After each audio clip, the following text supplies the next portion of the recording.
આજે સ્થાનિક સ્વરાજ્યની ચૂંટણીમાં ફોર્મ ખેંચવાનો અંતિમ દિવસ હતો, ત્યારે અનેક ઉમેદવારોએ ફોર્મ ખેંચી લીધા છે. પોરબંદર નગરપાલિકામાં કુલ 106 જિલ્લા પંચાયતમાં 39 અને પોરબંદર તાલુકા પંચાયતમાં 41 જેટલા ઉમેદવારો મેદાનમાં રહ્યા છે.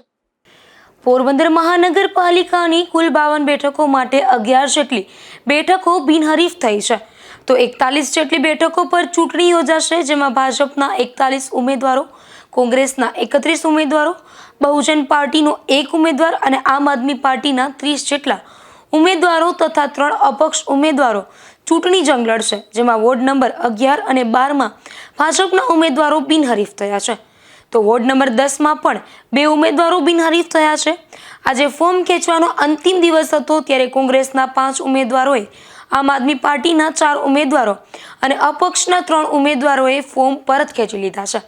તો પોરબંદર જિલ્લા પંચાયતમાં 2 બેઠકો બિનહરીફ થઈ છે અને 16 બેઠકો પર ચૂંટણી યોજાશે, જેમાં ભાજપના 16 ઉમેદવારો, કોંગ્રેસના 14 ઉમેદવારો અને આમ આદમી પાર્ટીના 8 તથા અપક્ષનો 1 ઉમેદવાર મળી કુલ 39 ઉમેદવારો મેદાનમાં ઉતરશે. તો રાણાવાવ તાલુકા પંચાયતમાં 16 બેઠકોમાંથી 2 બેઠક બિનહરીફ થતા 14 બેઠકો પર ચૂંટણી જંગ થશે, જેમાં ભાજપ, કોંગ્રેસ બંનેના 14 ઉમેદવારો અને આમ આદમી પાર્ટીના 4 ઉમેદવારો મળી કુલ 32 ઉમેદવારો મેદાનમાં ઉતરશે.